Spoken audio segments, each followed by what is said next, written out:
ఇదిగో డీల్ అదిగో సైన్, లేదు మళ్ళీ బాంబులేస్తాం, ఇరాన్ను నాశనం చేస్తాం. Iran deal కోరుకుంటోంది. 3 నెలలుగా ట్రంప్ నోట పదే పదే వినిపిస్తున్న మాటలు ఇవి. ఇరాన్ డీల్పై ఇప్పటికే 37 సార్లు మాట మార్చారు అమెరికన్ ప్రెసిడెంట్. డీల్ కుదిరిందని చెప్తారు, కొన్ని గంటల్లోనే మళ్ళీ మాట మార్చి యుద్ధం అంటారు.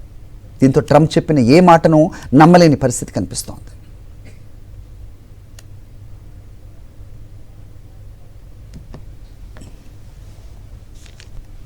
ఇరాన్తో అణు ఒప్పందం అమెరికా అధ్యక్షుడు డొనాల్డ్ ట్రంప్ రాజకీయ జీవితంలో అత్యంత కీలకమైన విదేశాంగ లక్ష్యాల్లో ఒకటి. కానీ ఆ డీల్ గురించి ట్రంప్ చేసిన ప్రకటనలు ఇప్పుడు ఆయన్నే ఇబ్బందుల్లోకి నెడుతున్నాయి. డీల్ చాలా దగ్గరలో ఉంది, త్వరలో పూర్తవుతుంది, ఇంకా కొన్ని రోజులు మాత్రమే అంటూ మార్చి నుంచి ఇప్పటివరకు ఏకంగా 37 సార్లు ప్రకటించారు ట్రంప్. కానీ ఒప్పందం మాత్రం కుదరలేదు.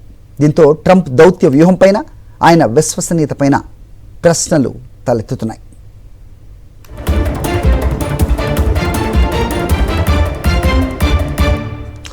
డొనాల్డ్ ట్రంప్కు డీల్స్ కొత్త కాదు.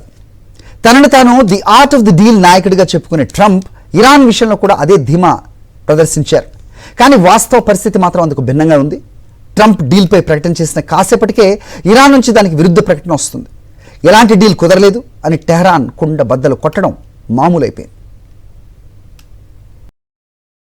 మరిన్ని అప్డేట్స్ కోసం ఛానల్ ను సబ్స్క్రైబ్ చేయండి. నోటిఫికేషన్స్ కోసం బెల్ ఐకాన్ పై క్లిక్ చేయండి.